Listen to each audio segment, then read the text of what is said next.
In the quiet solitude of his small coastal town, Ethan had always felt a peculiar restlessness, as though the vastness of the ocean whispered secrets meant only for him. He spent countless nights gazing at the stars, wondering if somewhere beyond the infinite expanse, there existed beings who shared his yearning for connection and understanding. Little did he know that his curiosity would soon transcend the boundaries of Earth itself. It began on an unremarkable evening, when the sky was painted in hues of amber and violet, and the air carried the faint scent of salt water. As Ethan walked along the shore, his feet sinking into the cool sand, he noticed something unusual, a shimmering orb hovering just above the waterline. It pulsed with an otherworldly glow, casting ripples of light across the waves. Drawn by an inexplicable force, Ethan approached cautiously, his heart pounding like a drumbeat in the silence. The moment his fingertips brushed against the surface of the orb, everything changed. A blinding flash enveloped him, and for what felt like both an instant and an eternity, Ethan was suspended in a kaleidoscope of colors and sensations. When the light finally faded, he found himself standing not on the familiar sands of his hometown, but within a grand chamber unlike anything he had ever imagined. Towering crystalline structures refracted beams of radiant energy, creating patterns that danced across walls adorned with intricate carvings. The air hummed softly, alive with an indescribable presence. Before Ethan could fully process his surroundings, figures emerged from the shadows, tall, elegant beings whose skin shimmered faintly under the ambient glow. Their eyes held depths of wisdom and serenity, yet they regarded him with a mixture of curiosity and caution. One among them stepped forward, her form radiating an aura of regality. She spoke in a melodic voice, each word resonating like music, though Ethan understood none of it. Yet somehow, through gestures and expressions, he grasped that she sought to communicate peace and welcome. Ethan's mind raced as realization dawned. He was no longer on Earth. Somehow, impossibly, he had been transported to another world, one inhabited by these majestic creatures. Panic threatened to overwhelm him, but before it could take hold, the regal figure extended a hand, inviting him to follow.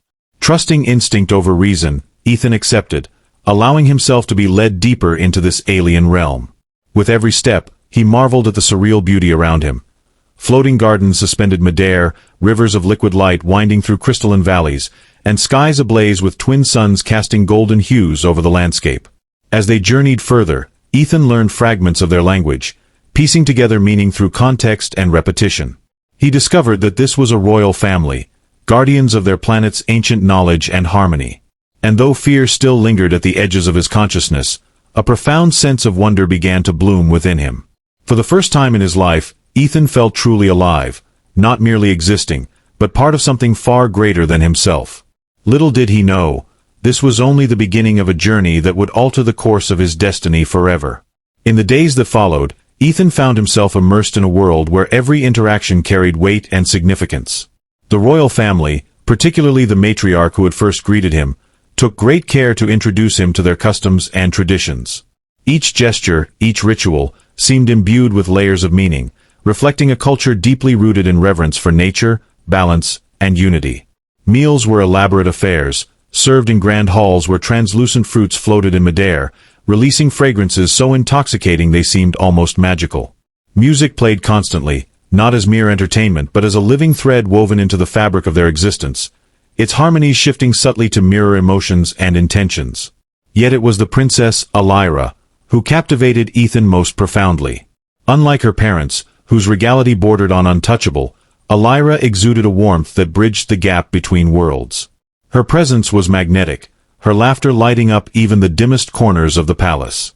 From the moment they met, she made it clear that Ethan's arrival intrigued her, not as a curiosity or outsider, but as someone worth knowing. She often sought him out during his explorations of the palace grounds, guiding him through labyrinthine gardens filled with bioluminescent blooms and whispering trees that responded to touch. Together, they traversed bridges of glass-like material that arched gracefully over cascading waterfalls, their reflections merging seamlessly in the rippling pools below. Their conversations grew increasingly intimate, transcending the barriers of language. Elira possessed an uncanny ability to convey complex thoughts with a glance or a tilt of her head, while Ethan found himself expressing feelings he hadn't realized he harbored until now. They shared stories, hers of celestial festivals and ancestral legends, his of quiet nights spent stargazing back on Earth, and in doing so, forged a bond neither could have anticipated. There were moments when doubt crept in. After all, how could two beings from such vastly different realms find common ground? But those doubts dissolved whenever Elira smiled at him, her luminous eyes reflecting a depth of emotion that needed no translation. One evening, beneath twin moons casting silvery light across the royal gardens, Elira led Ethan to a secluded grove where glowing vines formed natural archways overhead. She paused, turning to face him with an expression that mingled vulnerability and resolve. Placing a delicate hand over his heart, she pressed her palm flat against his chest, then mirrored the gesture by placing his hand over hers. Though no words passed between them, Ethan understood. This was more than friendship, more than admiration. It was connection, raw and undeniable. For the first time, he allowed himself to entertain the thought that perhaps love wasn't bound by species or planets. Perhaps it simply was, existing wherever two souls chose to recognize it. But as their relationship deepened, so too did the scrutiny from others within the royal court. Whispers followed Ethan wherever he went, some curious, others disapproving. To many, his presence represented disruption, an intrusion upon centuries of carefully preserved tradition. The king and queen, though gracious hosts, remained guarded, their smiles tinged with reservation. Even Elira faced subtle pressures, evident in the way certain advisors avoided meeting her gaze or hurried past her when she accompanied Ethan. Yet despite these challenges, their bond only strengthened, fueled by a quiet defiance born of mutual trust and affection. The turning point came unexpectedly, during a grand assembly held in the central hall of the palace. Representatives from distant provinces had gathered to discuss matters of planetary governance, and Ethan, seated beside Elira, felt acutely aware of the weight of their gazes. When one elder rose to speak, addressing concerns about the human guest, Ethan braced himself for criticism. Instead, the elder surprised everyone by acknowledging Ethan's contributions thus far, his fresh perspective, his willingness to learn, and his evident respect for their ways. It was a rare moment of validation, one that stirred murmurs of approval throughout the chamber. Elira squeezed Ethan's hand beneath the table, pride shining in her eyes. Yet even as hope flickered brighter, Ethan couldn't ignore the lingering tension. Love, he realized, was not enough to shield them from the complexities of politics and prejudice. If anything, it amplified the stakes, forcing him to confront questions he had long avoided. Could he truly belong here? Was he willing to leave behind everything he had ever known? And perhaps most daunting of all, could he prove worthy of the extraordinary woman who had chosen to stand by his side? As weeks turned into months, Ethan's role within the royal family evolved from that of a curious visitor to an integral member of their inner circle. The initial skepticism from the court gradually gave way to cautious acceptance, spurred on by his genuine efforts to understand and contribute to their society. He attended council meetings, offering insights drawn from his experiences on Earth, which often provided unexpected solutions to long-standing issues. His suggestions regarding sustainable resource management, inspired by humanity's own struggles with environmental conservation, earned him nods of approval from even the most skeptical elders. Yet, alongside these triumphs came moments of profound challenge. Language barriers sometimes led to misunderstandings, where a single misinterpreted phrase could spiral into unintended offense. During one particularly tense gathering, Ethan inadvertently used a term that carried connotations of disrespect in the alien tongue. The room fell silent, the atmosphere thick with unease. It was Elira who stepped in, her calm demeanor diffusing the tension as she clarified Ethan's intent, transforming potential conflict into a learning opportunity for all present. Beyond linguistic hurdles, cultural differences posed their own set of trials. Rituals that seemed straightforward to the natives were laden with hidden meanings that Ethan struggled to grasp fully. A ceremonial dance, meant to celebrate unity, left him flustered when he misstepped, causing unintentional laughter among the attendees. Rather than embarrassment, however, the incident became a cherished memory, highlighting the importance of humility and humor in bridging divides. Amidst these challenges, Ethan's bond with Elira continued to flourish. Their shared experiences forged a resilience that deepened their connection. Late-night conversations under the twin moons became a sanctuary where they explored not only each other's dreams and fears but also the broader implications of their union. Elira confided in Ethan about the pressures she faced as a future leader, torn between duty and desire. In turn, Ethan shared his own vulnerabilities, speaking of the isolation he sometimes felt, caught between two worlds. These exchanges fortified their relationship, making it a haven of mutual support and understanding.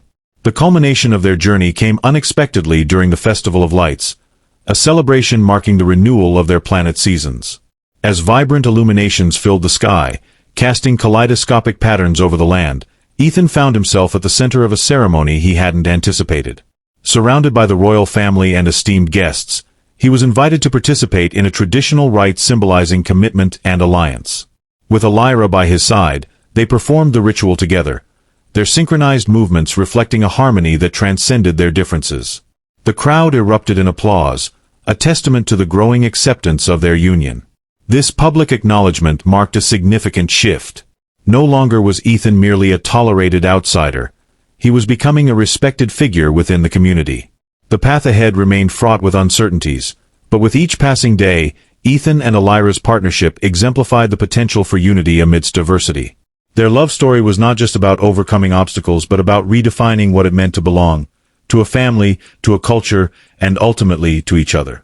As Ethan stood beside Elira during the Festival of Lights, basking in the glow of acceptance and newfound purpose, a shadow loomed on the horizon, one that neither of them could foresee. The festivities had barely concluded when whispers of unrest began to ripple through the royal court. Distant provinces, long content under the rule of the royal family, started voicing dissent. Rumors spread of factions questioning the wisdom of aligning with an outsider, no matter how well-intentioned or integrated he might seem. These murmurs were subtle at first, confined to hushed conversations in dimly lit corridors, but they grew louder with each passing day.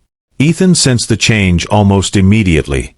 The once warm glances from courtiers turned cooler, their smiles less frequent.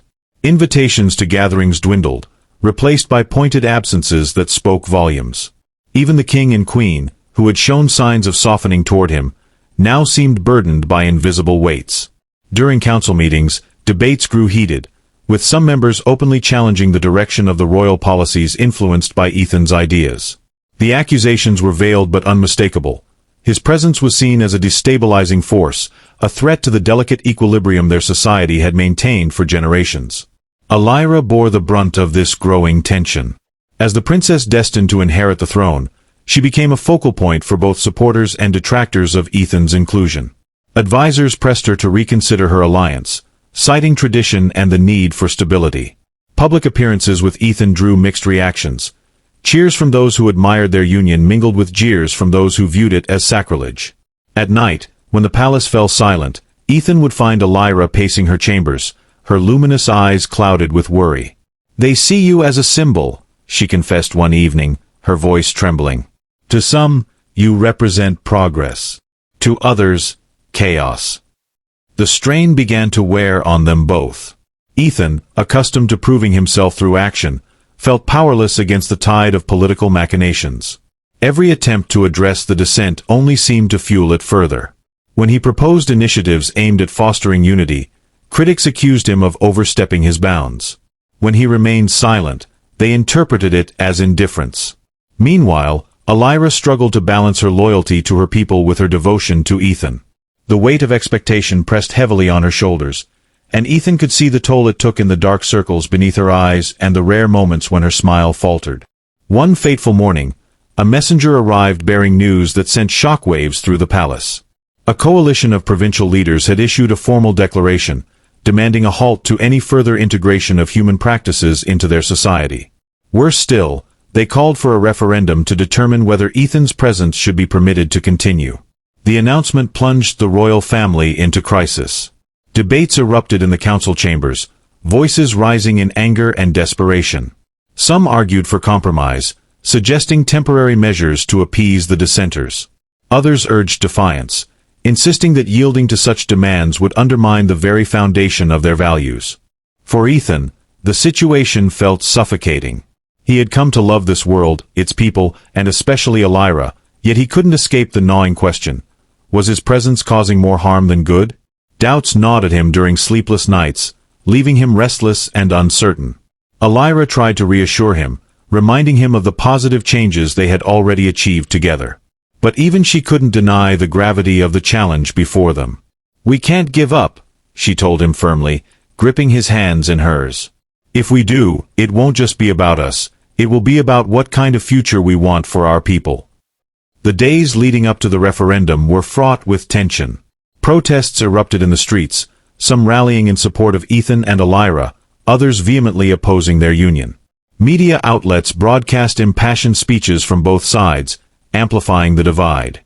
Within the palace, preparations intensified as the royal family scrambled to navigate the impending vote. Ethan found himself thrust into the spotlight, forced to defend not only his place in this world but also the ideals he and Elira had fought so hard to uphold. Despite the mounting pressure, Ethan refused to retreat. With Elira by his side, he embarked on a campaign to connect directly with the people, traveling to towns and villages across the planet. They listened to grievances, shared their vision for a unified future, and emphasized the shared humanity, or rather, shared sentience, that transcended their differences. The response was mixed. While some were moved by their sincerity, others remained unmoved, entrenched in their beliefs.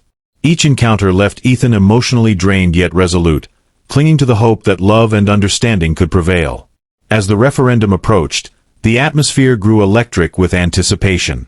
Supporters gathered outside the palace, holding candles aloft in solidarity, while detractors staged counter-protests, their chants echoing ominously through the night. Inside, Ethan and Elira prepared for what lay ahead, their hearts heavy with uncertainty. The outcome would shape not only their lives but the fate of an entire civilization. And though fear lingered at the edges of their resolve, they clung to the belief that their love was worth fighting for themselves, for their people, and for the promise of a brighter tomorrow. The eve of the referendum arrived, cloaked in an eerie stillness that seemed to stretch endlessly. Ethan paced the marble floors of the royal palace, his footsteps echoing softly in the cavernous halls.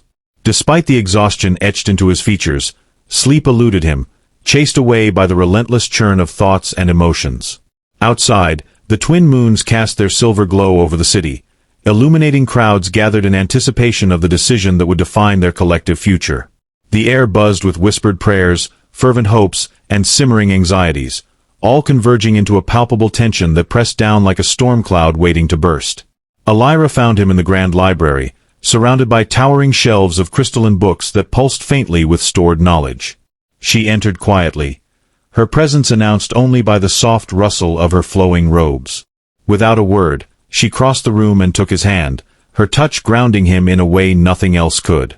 For a moment, they simply stood there, fingers intertwined, drawing strength from each other's silence.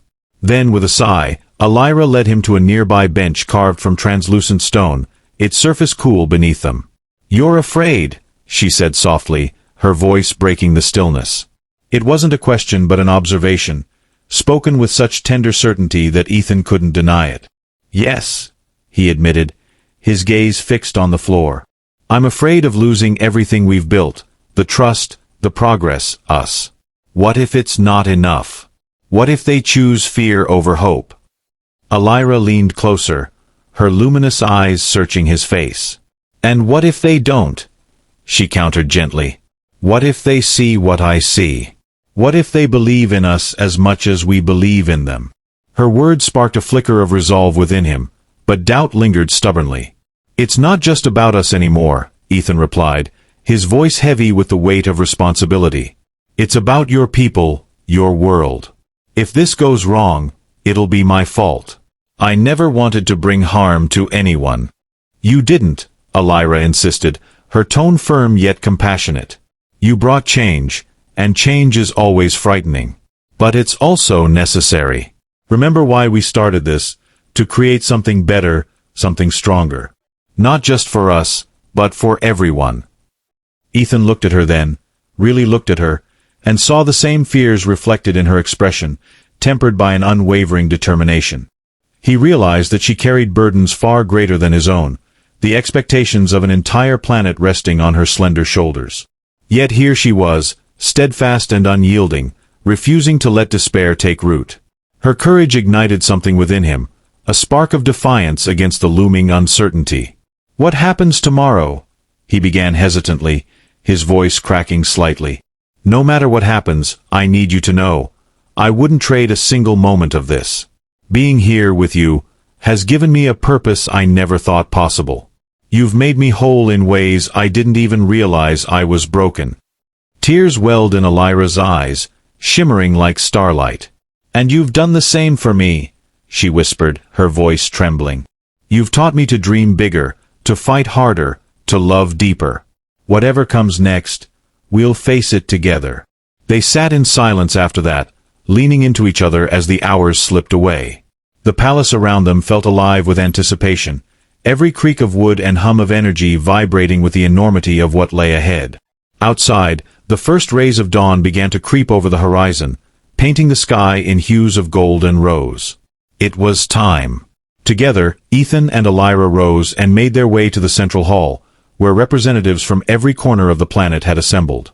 The chamber was packed, a sea of faces illuminated by the rising sun streaming through crystalline windows. As they took their places at the front, Ethan scanned the crowd, seeing both hope and hostility reflected in equal measure. His heart pounded wildly, but he forced himself to stand tall, gripping Elira's hand tightly.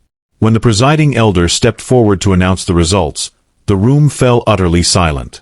Time seemed to freeze, each second stretching into eternity. Ethan closed his eyes, bracing himself for whatever verdict awaited them. Beside him, Elira squeezed his hand, her presence a lifeline anchoring him to the moment. And then, the elder spoke. The elder's voice resonated through the chamber, deep and melodic, carrying a weight that seemed to press upon every soul present. Ethan's breath caught in his throat as the words began to form, each syllable hanging in the air like a drop of rain poised to fall. The tension was unbearable, a living thing coiled tightly around him, squeezing until he thought he might shatter under its pressure. "The decision has been reached," the elder intoned, their gaze sweeping over the assembly with an authority that commanded absolute silence. For a moment, they paused, letting the anticipation build, their expression unreadable. Then, with deliberate slowness, they continued. "By a narrow margin, the referendum has passed in favor of unity." A collective gasp rippled through the crowd, followed by an eruption of sound, cheers from those who supported Ethan and Elira mingling with cries of dismay from their opponents. Ethan felt the world tilt beneath his feet, disbelief warring with relief as the reality sank in. They had won. Against all odds, they had prevailed. Beside him, Elira exhaled sharply, her grip on his hand loosening slightly before tightening again, this time in celebration rather than fear. Tears spilled freely down her cheeks, catching the light like tiny diamonds. She turned to him, her radiant smile lighting up the room more brightly than any crystal or sunbeam ever could. "We did it," she whispered, her voice trembling with joy. "Together." Ethan couldn't speak. Words failed him entirely. Instead, he pulled her into an embrace, holding her as if afraid she might vanish if he let go. Around them, the hall buzzed with energy, supporters rushing forward to congratulate them while dissenters retreated, their faces etched with frustration and resignation. The victory was bittersweet. It came at a cost, leaving divisions that would take time to heal, but it was a beginning, a chance to forge something new out of the fractures. As the initial wave of euphoria subsided, Ethan found himself standing at the center of a whirlwind. People clamored for his attention, offering praise, advice, and warnings about the road ahead. He nodded politely, accepting their words with gratitude, but his focus remained on Elira. Through the chaos, she stood as his anchor, her calm presence steadying him when the enormity of what they had achieved threatened to overwhelm him. Later that evening, after the celebrations had quieted and the palace returned to a semblance of peace, Ethan and Elira retreated to the secluded grove where their bond had first deepened. The twin moons bathed the garden in silvery light, casting long shadows among the glowing vines. It was here, amidst the serenity of nature, that they allowed themselves to fully process what had transpired. "This changes everything," Elira said softly, breaking the comfortable silence between them. She sat cross-legged on the grass, her hands resting lightly on her knees. Her voice carried a mixture of awe and trepidation, reflecting the complexity of emotions swirling within her. "Not just for us, but for our people. There will be challenges ahead, resistance we can't ignore. But tonight feels like hope." Ethan nodded, sitting beside her. He reached out to take her hand, marveling at how natural it felt, how right. "Hope is worth fighting for," he replied, his voice steady despite the lingering uncertainty.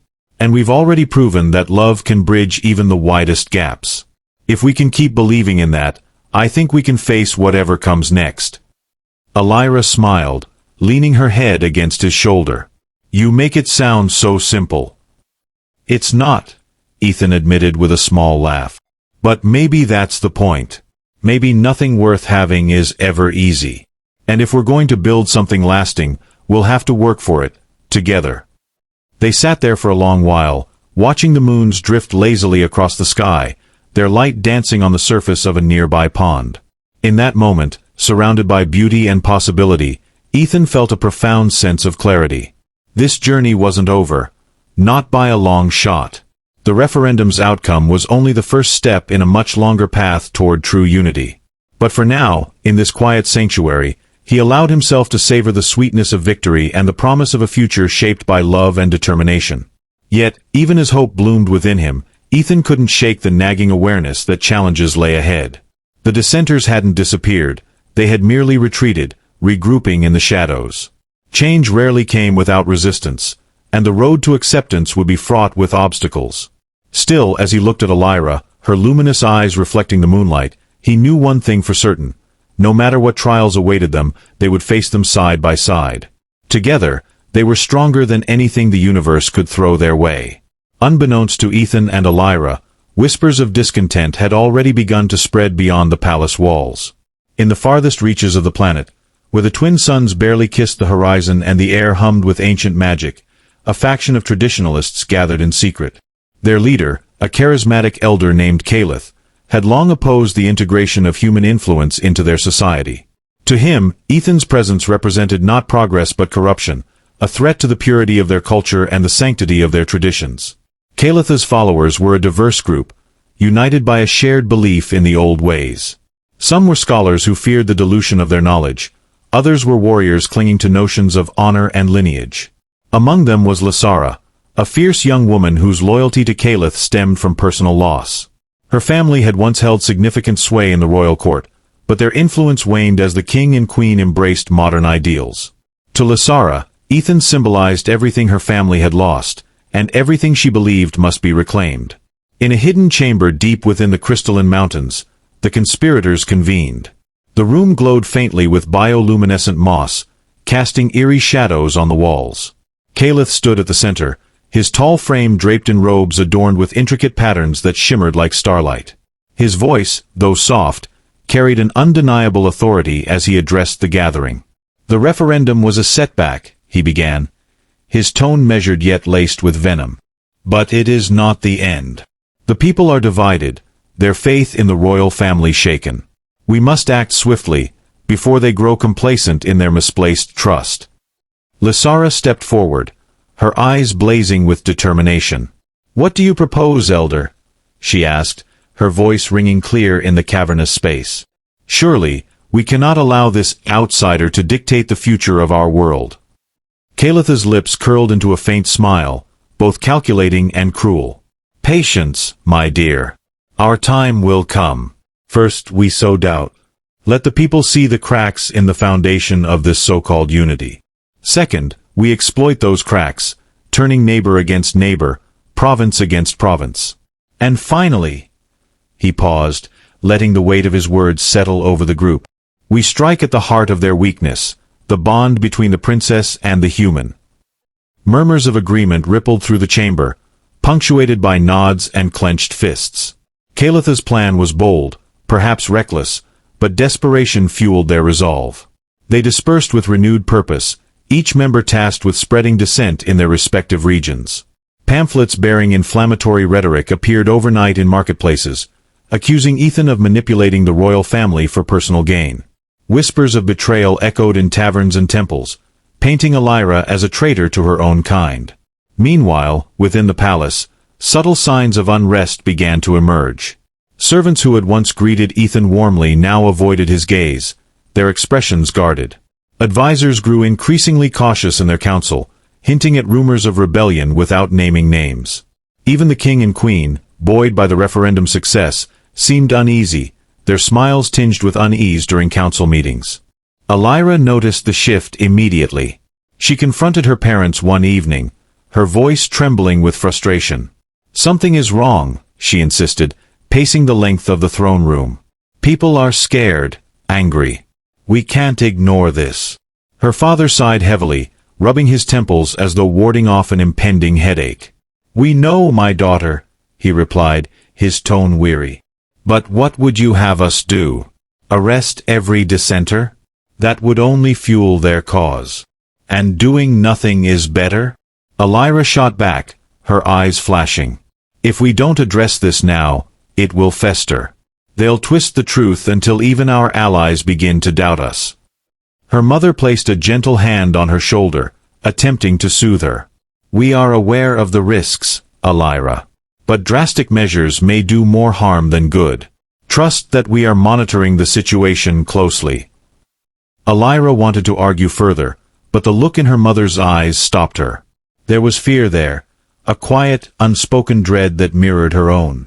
For the first time, she realized the depth of the burden her parents carried, the delicate balance they strove to maintain. It was a sobering realization, one that left her feeling both humbled and helpless. That night, unable to sleep, Elira sought solace in the gardens. She found Ethan seated by the pond, staring at the reflection of the twin moons on its surface. His brow was furrowed, his thoughts clearly troubled. When she approached, he glanced up, forcing a smile that didn't quite reach his eyes. "You look like you're carrying the weight of the world," she said softly, sitting beside him. "Feels like it sometimes," he admitted, his voice heavy with weariness. "I can feel it, Elira, the tension, the anger. It's like a storm brewing on the horizon, and I don't know how to stop it." Elira took his hand, her touch grounding him as always. "You're not alone in this," she reminded him. "Whatever happens, we'll face it together. But we need to be smart about it. If Caliph and his followers want chaos, we can't give it to them. We have to stay united, not just us, but everyone who believes in what we're trying to build." Ethan nodded slowly, absorbing her words. "Then we start tomorrow," he said firmly, his resolve hardening. "We talk to the people, listen to their concerns, and remind them why unity matters. One conversation at a time, if that's what it takes." Elira smiled, pride shining in her eyes. "That's the spirit," she said, leaning her head against his shoulder. "Let's show them that love isn't a weakness, it's our greatest strength." As they sat there beneath the stars, planning their next steps, neither could foresee the full extent of the challenges ahead. But one thing was certain, the battle for their future had only just begun. Under the twin moons, Ethan and Elira made a silent vow to face whatever came next, together. Calitha's faction grew bolder, their whispers turning into actions that threatened to tear the fragile unity apart. As tensions reached a breaking point, Ethan stood before the people once more, his voice steady with conviction. "We are stronger together," he declared, Elira by his side, her presence unwavering. The crowd wavered, some moved by his words, others hardened in their resistance. In a moment of chaos, Lysara emerged, challenging Ethan directly, her anger igniting a fiery confrontation. But as she lunged toward him, Elira stepped forward, shielding Ethan with her own body, a gesture that silenced the crowd. Tears streamed down Lysara's face as she hesitated, the weight of her actions crashing over her. For the first time, doubt flickered in the hearts of Calitha's followers, sowing seeds of reconsideration. And beneath the vast, starlit sky, hope began to rise again, fragile but unyielding, carried forward by love and courage.